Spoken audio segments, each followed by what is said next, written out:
Why the heck would you need a drink while you're doing this? It's important to stay hydrated, Lark. Wait, we have a drinking game tonight, dear listeners. No, we do not. Oh my gosh. We do, dear listeners. For the listeners, every time you hear the word shoot, we're going to have you take a drink. You say drink. And we over here like the freaking orcs in 40K. Daka daka, shoot, shoot, shoot, shoot, shoot, shoot, shoot. Drink. My apologies to Chig's liver as he just did that many shots. This is Commander Lark Shadow, though. I am hosting tonight, joined by the Commander Baromir and Commander Oblivious. Say hi, guys. Hi, guys. Perfect.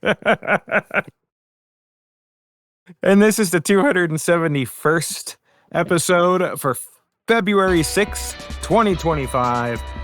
3311. And this is the Loose Screws Podcast.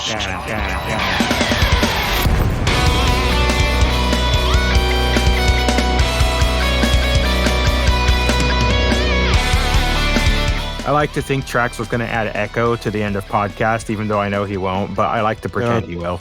Because that would have been epic. Maybe there was just music playing. That was it. I'm just saying. Oh, goodness. Anyways, it's actually a pretty slow news week in Elite. Most of us are out exploring. Some of us are not. But let's do that thing first where we go around the table, shoot, and see how everyone's week was, shoot. So, how was your week, Baromir? Let's see. Outside of the game, my week has been pretty weird. So I'm in my final week of the job I'm currently working. Oh yeah, I forgot about that. And thanks for forgetting. It's okay. I forgot what I had for lunch too. So. Oh shoot! And this whole thing's so weird. So I was naive. I think I've done this plenty of times in my 20s where resigned from a job. Got something new opportunity. Whatever it was. This time I think I was a little naive. I've really come to like the folks I've worked with, and it's gonna be pretty hard to leave them actually. Every time you've done it before, you've done it as an individual contributor, and this time you're going as a leader out the door. Yeah, big difference. That is, I think that is the difference. Having the conversation with my my team on Friday, I was doing my best not to get emotional. Yeah, it was rough. It was probably the hardest day of my professional career, but good things around the way. I'm really excited to get going. I made sure to not give exactly 2 weeks notice. I took a couple of days off, long weekend between the next job, so I can get myself together. Got to go, back to school shopping. If at all possible, I always do that when I have to leave a job. It's like, okay, long weekend, so I can get ready for the new stuff. Absolutely, I want to come in fresh, new chapter. Yes. I'm really excited for that. So, and I'm actually going back to being an individual contributor for a little bit. New challenges, new opportunities, the whole thing. In game, I've just been jumping. I've been setting my FSD to economic, and I've just been jumping around, meandering through the DS3 first couple of waypoints. This is my first exploration trip, and I didn't know that. That's awesome. Yeah, I've done a couple. I've been to like Horsehead. I've been to Colsack, here and there, but that's half an hour maybe, right? Yeah, there and back. That's not an expedition. That's a trip. Yeah, exactly. And this has been so cool. The stakes are high. I'm in my little DBX. I bought this DBX I think 3 years ago. Nice. If I had the same paint on it, I love this little ship. So I'm excited to get to Colonia eventually. But this last 3,500 light years have been a blast so far. So, how about you, Oblivious? How's your week been? Oh, well, in real life, she who must be obeyed has decreed. Yeah. Okay. She's decreed, because I don't have a cat, because otherwise it would be the cat, right? Anyway, she's decreed that before we can put the house in the market, I need to get rid of the centuries-old linoleum in the laundry room, tile that, and also need to refurb the second bath. So I've got a lot of projects coming my way over the next couple of months. And let's see what's going on in game. In game, I'm developing a bit of a foot fetish. I blame Trax and Audaxius. I'm joining them on some on-foot stuff. So I had only my second on-foot experience, and it was with those two, and it was definitely a blast. You'll say what a two to have that with. That's right. I mean, I've avoided it for the years I've been in Elite. I mean, I used to be a big first-person shooter, keyboard and mouse guy back in the day, which makes me sound old, which is appropriate. But also had a side hustle back in the day, which makes me sound old, which is appropriate. Where I was ground training horses, and one day I was out feeding them at one of the stables I had clients in, and not paying attention. I pissed off a quarter horse and broke my left hand. Oof. And when it healed back up, my ring finger on the keyboard wants to go wherever my pinky finger is. So that kind of screwed up my keyboard and mouse stuff. So, and game padding wise, I never really have liked the aiming, so I've been avoiding it. But now I'm trying out this little thing called, what is it called here? It's called a Move Master, which is a cool deal where your palm rests on the top of it, and it gives you all of the forward and lateral movement. And then you've got the 10 buttons for your finger settings. But the good thing about the finger settings is you can raise them up and down. And so I can force that ring finger in a position where I want it. And so, is that one of those like mice or joysticks that has like the skeletal looking hand around it, but that's actually just the adjustable button holders? I looked at that. What is that called? The Azeron or something like that? Yeah, something like that. Yeah. I looked at that, but it would do all of the forward and backward movement with another joystick on the thumb. And I didn't like that idea. I like the idea of doing it with my palm, because it's kind of like a mouse movement, right? Right, exactly. And that seems to be working out cool. The only thing I'm trying to get used to is the buttons are a little too sensitive. So I've either got to do some muscle memory there, but it's kind of cool. You can change out the buttons. So I might be able to change the buttons out for something that needs to be a little more aggressive. So, well, either that, or I was going to ask if it's possible to make the button arm go out just like another millimeter, because that might give you the room you need for its sensitivity too. So there's one where you pull in, and then there's one that you push down. And the one that you pull in is where I can't get any more distance on it. Oh no! And that's a little bit. That's the one that's and consequently it's touchy. So if I can make that one a little more of an aggressive push, then it'll probably work out. But I think I've figured out that it's probably going to work out, and I can do some more on-foot stuff. So I'm looking forward to it. Awesome. Yeah, I'm looking at this right now. This is really cool. Yep. Yeah. Yep. I love it. I've actually looked at those and I thought, this is not for me, but I think it's cool. Yeah, this is super. It's like 10 buttons on it. You get to move around with your palm. Mm-hmm. That's super cool. And so far, I haven't thrown a grenade accidentally, so that part's working out okay. So I only did that once. Well, speaking of you doing that once, what have you been up to?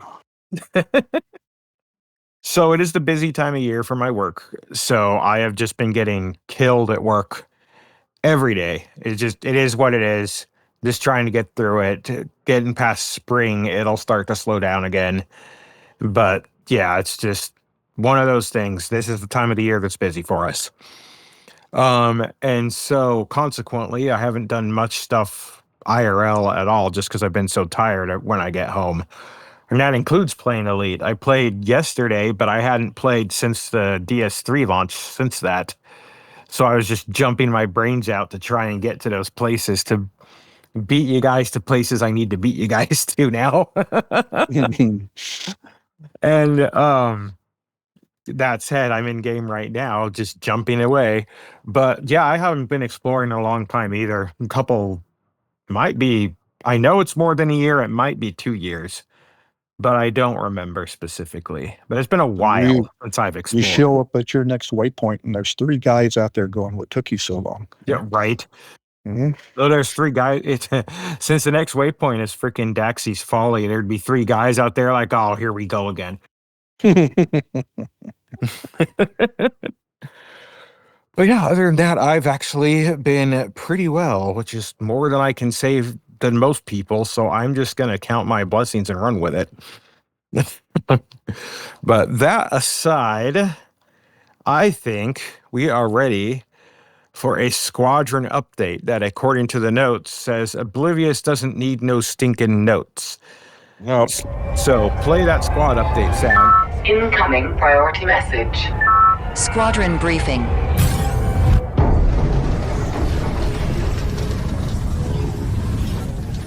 So all things considered, the BGS is getting relatively quiet. Because we're gone. Well, that and other folks are gone as well. Now, from a conflict standpoint, by the time our listeners listen to this, we will have reclaimed Myola. That was a long lost system in one of our previous wars, and now we've gone back and we've reclaimed it. And in that same vein, which is also a stronghold for our power, Mayakoro, a war has just kicked off there, and we definitely want to win that.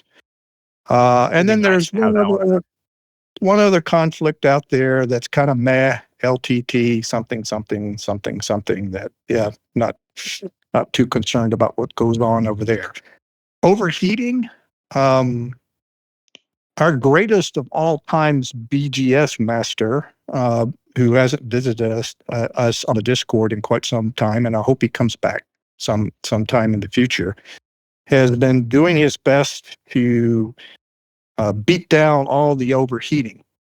And there was a rumor that was going around. We talked about it before. There is a definite bug that showed up at the introduction of PowerPlay 2, and that bug is if you had a player managed faction that had a power in that system at the time that PowerPlay 2 was introduced.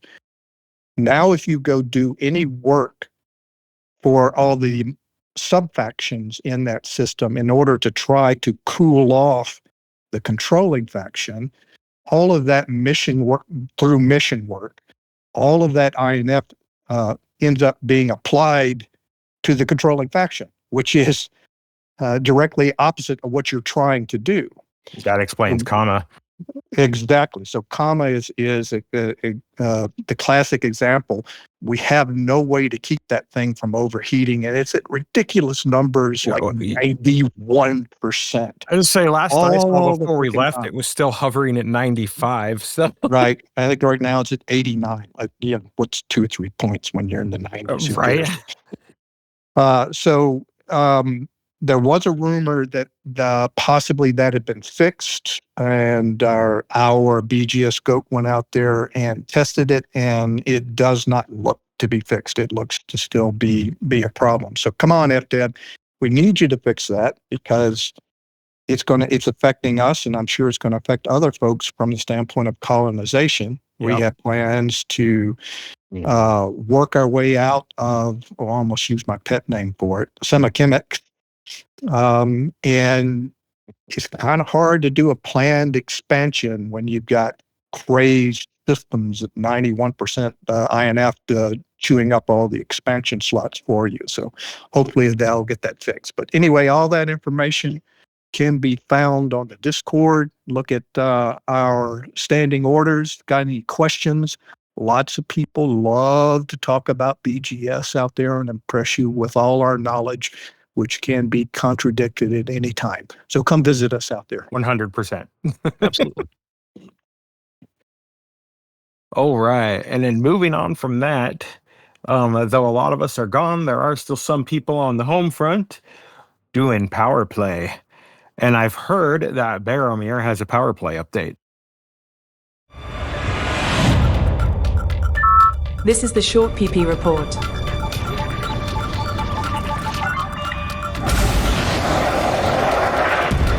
Target shields offline. Target destroyed.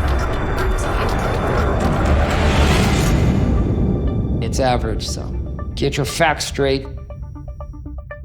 Average is relative. Still so good.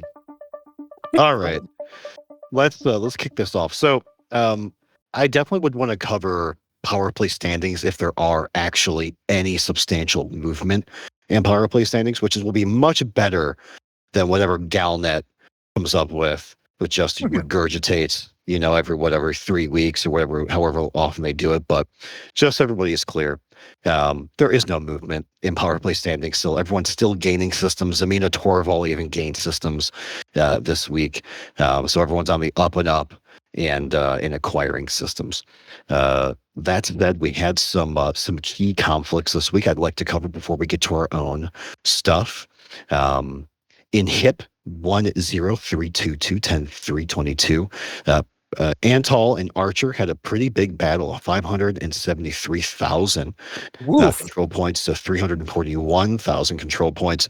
And Antal won that conflict. They get to keep HIP 10322. And I salute our kale eating friends from the South. They don't eat kale, they drink it. They drink it. Oh, that's great. It's tasty. You could put some lemons in there. You got yourself a stew. 73 Rose Signy also saw Antal against our friends in piracy, Art Khan, Delane and company. The pirates. The pirates, Antal also won that conflict as well. Oh, dang.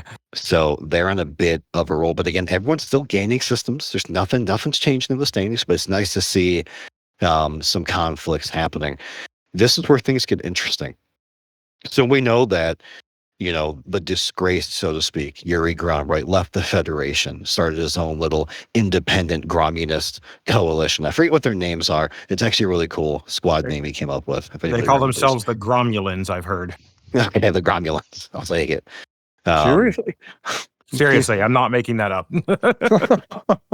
I think the lore friendly is the EG pilots, which I don't know what that is, but I like Gromulans better.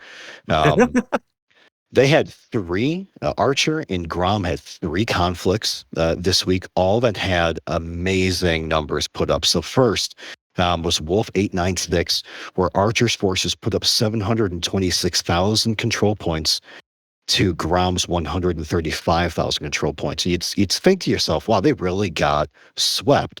But no, there's more. There's more context to this, because in Changgu, again, on the border of Grom and Archer territory, Grom put up 467,000 control points to Archer's 374,000, 100,000, in the win there. Grom took Changgu, which we always applaud when Archer loses a battle. But the the hottest conflict of the week was Ascella, if I'm pronouncing that correctly. And if I'm not, I don't care. But that was Yuri Grom again versus Archer. 791,000 to 606,000 control points. And Yuri took that one. And that was the hottest conflict. Dang. That is close. And I got to tell what? Both powers put up $1.5 million each. Is that math right? Yeah. Wow. Yeah.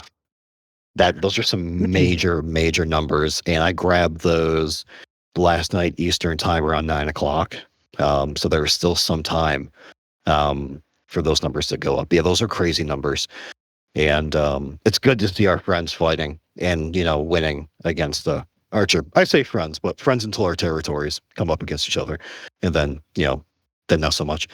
There's that. On the home front, power play has been just chugging along. We're still working on reinforcing Ross 310 for our eventual march onto Vagho, which I can say publicly now. Because again, I don't think I care. If Archer's folks hear this, but we're coming for Vagho. It's happening. Watch out. So Ross 310 is that reinforced point. Well, don't worry about Archer, guys. You got those Grom issues to deal with, so just keep looking over there. Exactly. Got Antal beating you. I mean, come on, guys. Come on. They drink kale, guys. They drink kale.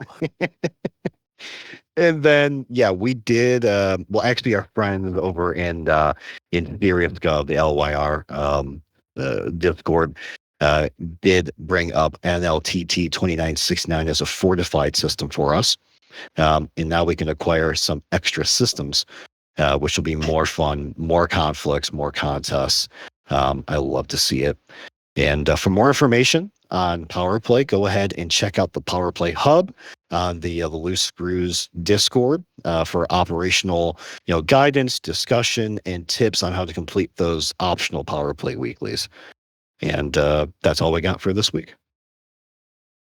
All right. I actually really like hearing about what everyone else is up to across the galaxy. Really makes it feel alive. You know what I mean? There's a ton of movement. Oh yeah, especially when you're out here in the black. So helps stave off the space madness. I'm just saying. Yeah, and tune in next time for the Loose Screws News Network broadcast of the PowerPlay report. Yeah, that's it. And don't forget, guys, if you're on the Discord, you can hear our AI generated Baramir's broadcast every Saturday or Sunday, depending on how I feel. So it's a good time. All right, now we'll move right into a Galnet news update, and that was the Galnet news update. So moving on to moving on to the dev news, there is still an FU slated for the 25th of this month. That's February. And then, according to everything we've seen, colonization update is still coming the next day on the 26th. I'm sure the FU right before it is going to age like fine wine. Since the update is the next day, I'm just saying. Let's be honest, it's probably going to age like milk. But that aside, update's the end of the freaking month. I'm not in the bubble right now, but I'm still really excited for it to come out. How about you guys? Well, we're hoping that will also be finally the release of the Mandalay that was supposed to release by now, but hasn't. So for credits, yes, that is correct. Yep. That seems like the probable outcome at this point, that they're going to release that Mandalay for in-game purchase with Trailblazers. But yeah, I'd really love for them to drop a new large hauler with the Trailblazers update. I think that would be super cool.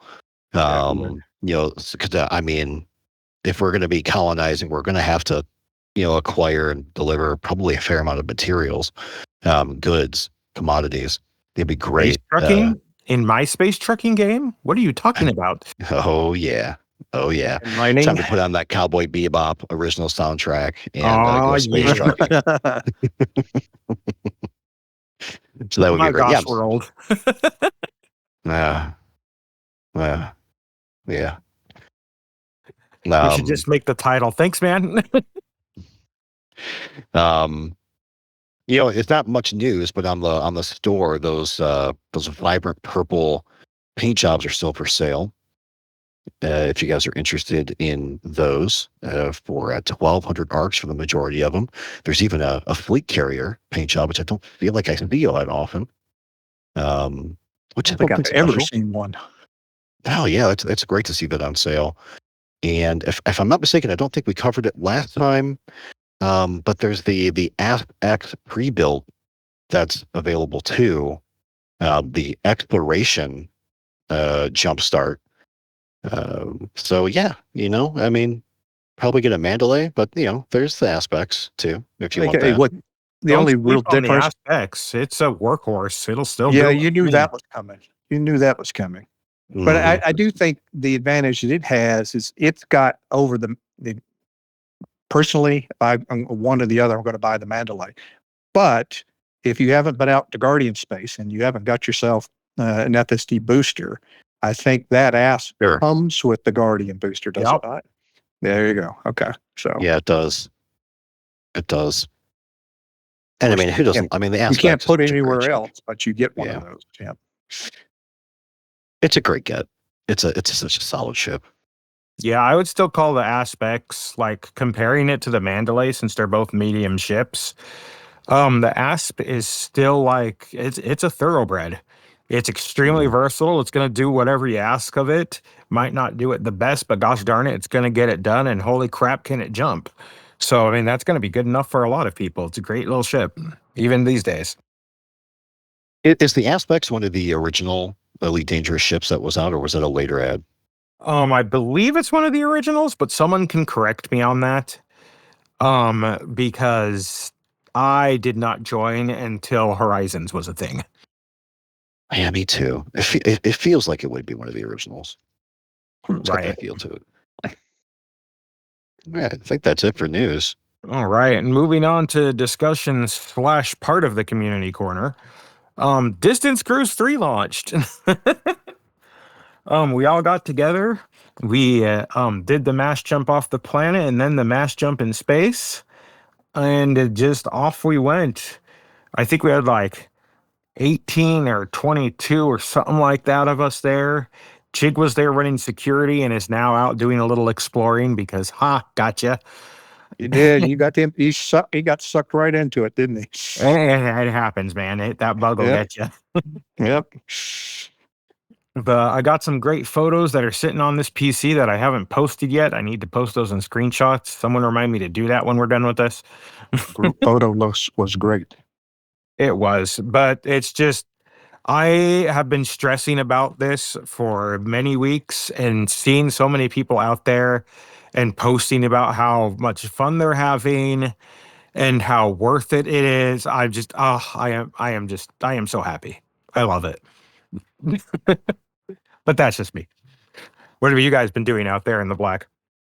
Yeah, I'm out what 800, maybe 1200 light years from our second waypoint, and yeah, I've just set my computer, to just economical, and I'm not even that far out with 3,500 light years, I think, away from Ross 310. If I did my math right, I was looking at PowerPlay Nice. stuff today, and yeah, it feels great. In my little, yeah, I'm really close. I've got this special place in my heart for my DBX. I spent a ton of time with it. I think it's still the ship I have the most amount of time in, and I don't think I've flown it in 8 months or a year. Wow. That's a stretch. Yeah, it is, and I think it still has the most of my playtime in it. But I still wasn't using it as an exploration ship. I was using it as a mission runner, bubble jumper, some PVE, because it actually has a large hardpoint. I don't know why, but there, it's got it. And The large hard point on that ship is so ridiculous. I don't know what to do with it either. I've even tried using that ship for AX to some success. yeah, if you want your distributor to blow up, there it is. Exactly. But I feel like in that ship, it's so small, a bit like the Ask Scout. It kind of makes exploration a bit more risky. Makes it feel a little bit more dangerous. The stakes are a little bit higher. Had to plan a little bit more before I went out. I went to a material trader this Sunday morning before we left, just to stock up on jumponium and fuel for the FRV. Just because I couldn't bring any limpets with me, and I hate cargo scooping manually so much. So I just made sure I had everything I needed before I left, and that makes me feel like a real explorer. Like I had to prepare it. I had to put all the stuff in the wagon and make sure I had extra wagon wheels before I set out. So yeah, I've really been enjoying it. I've got a bunch of screenshots I've been posting, and yeah, I'm excited to see everybody tomorrow for the event. I'm sure we'll talk about it in a second, but yeah, that's a good lead into. I was going to ask you guys got a big event planned tomorrow. Tell me about that. Well, I wouldn't say big, but it is, in fact, hastily put together and poorly thought out. But that aside, perfect. Yeah, the idea was there is a 1.41 G world in that system, and that's fairly high gravity for elite, air quote high. but higher than normal gravity than you'd expect. Oh, you'll smash into that planet when you land. You'll smash into it. Oh, 100%. But the planet also still has some mountains and hills and craters and stuff. It's not completely flattened out like other IG worlds. And so my thought was, well, I mean, I believe it's either an ice world or a rocky ice world. Let's get in some scarabs and try doing some hill climbing against the gravity. That's going to be fun. It's going to be a disaster, and I can't wait. Especially in scarabs and slings, man. Oh, yeah, it's going to be a mess. It's going to be awesome. But this is the one that I am planning on giving out some prizes to. Like actual like big prizes, not just like, oh, here's a sticker and no. So once I find a suitable mountain or crater side or whatever that's tough for the SRV to climb, whoever gets the highest, so first place, I want to get you either a t-shirt with the DS3 logo on it or a sweater with the DS3 logo on it, or whichever sweater, logo, what have you, you'd like from our store. Basically, let's get you some merch. For second place, I was going to get the person who got the second highest what was it? A DS3 logoed steel tumbler. It's basically like a water bottle. Not on the, like it's not a Stanley cup or a Hydro Flask or something like that, but I mean, it'll keep your stuff warm or cold. And it has our logo on it. So there you go. Great for coffee, great for ice water. Yeah, absolutely. Yeah, exactly. And then, or your whiskey while you're flying, what have you. I don't drink, but I know a lot of you do. Shoot. And then third place, I was going to get y'all a mug with the DS3 logo on it as well. So this is the one that has actual stakes to it. And at the moment, the plan is to show up on my waypoint. I will find the place, and everyone, we can just do what we did last time where we keep swapping teams to get everyone in and everyone down there in the same instance. Then let's get out in our SRVs and have some fun. All right. Yeah, and for the folks that want to join us, they can find that event at the top of our channel list. Under the events, it's the DS3 FRV extravaganza. And then honestly, I feel like if you haven't joined us yet for DS3, it's still not that far from the bubble. You can very much probably make it out tomorrow with a bit of jumping. It's in NGC 6188, and you can see the rest of the system name in the thing. It's Absolutely. What's the plan for the next couple of days up until the next podcast? After that, so there was another event planned for not tomorrow, but the next Friday, next week. I think I'm going to push that out until the end of the month just to give us all more time because we're getting pretty far out there and there's lots of stuff to see and there's no reason to rush it. Plus, life has been crazy for me and I don't want to have to do 2 of these 2 weeks in a row. So look for the changing date on that one. I'll make an announcement when it officially changes, just so everyone knows. So I got this straight. The expectation would be tomorrow's event, and then everyone is pretty much on their own. Stick around in that area, do some exploring, try to get their names on some stuff. Yeah, at least for a week or 2. Yeah. Yeah. Okay. But for tomorrow, we're planning on meeting. Why can't I talk? We're planning on meeting up at 6:30 p.m. Mountain Time. That is -7 UTC. I don't know who that helps, but that helps somebody. And it'll probably take half an hour or so at least to get everyone in the same instance and get us all together. So, really, the actual start's probably going to be closer to 7 just to set expectations. But yeah, if you're out here exploring and you want to win some merch in a crazy hill climb that might blow your SRV up, get out here. Let's go.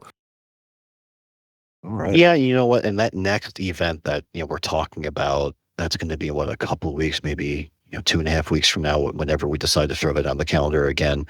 That's about 12,000 light years from where we're at, give or take. Yeah, that's all the way out at the Cape Traverse. So that's a bit of a hike. So you guys, if you feel like you want to join us for that too, feel free to meander your way over. There's plenty of time to stick that FSD on economical and find some stuff. 100%. But yeah, we're having fun out here. I forgot just how much bioscans there are to have at Wolf's Vegetarian Delight. That's the first waypoint, and I'm making it a point to stop back by there on my way home, just so I can scan all of that crap and turn it in with how much that stuff's worth now, because I don't know if I ever even turned it in before last time I was out there. I think I got blown up. I don't remember. But getting blown up sounds like me. So, you know, it happens.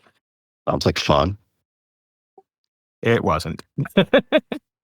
We also have the DS3 screenshot contest running the entire time.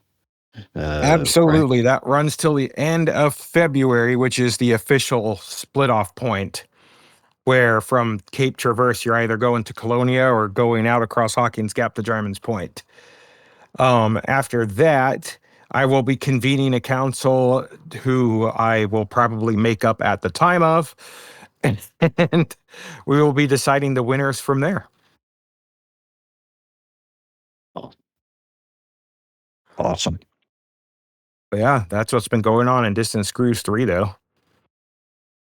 I even got freaking DJ Wiley playing the game out there. He's out there exploring, too.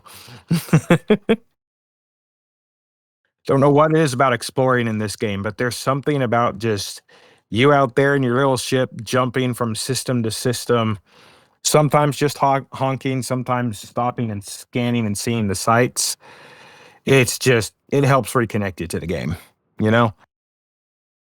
Do the honk or get the bonk. Do the honk or get the bonk. I haven't heard that. That's funny. The only thing I've heard is fly strapped or get clapped.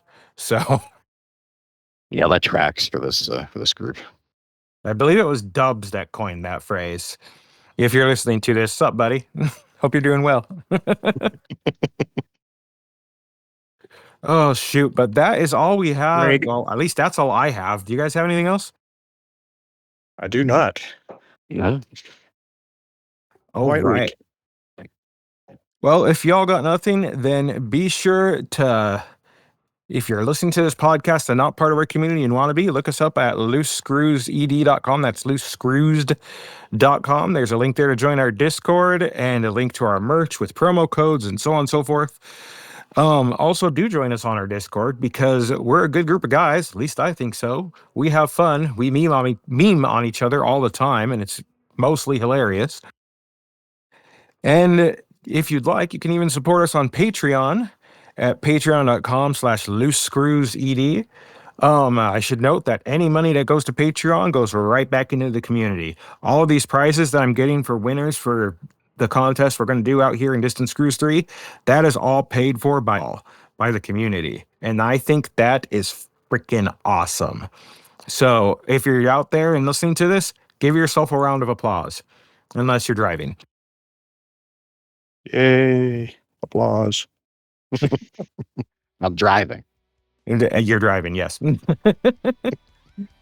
All right. So for Commander Baromir, Commander Oblivious, and myself, Commander Larkshadow, this has been the Loose Screws Podcast, and we bid you farewell. Say bye, everybody. Bye. Bye, everybody. Bye, everybody.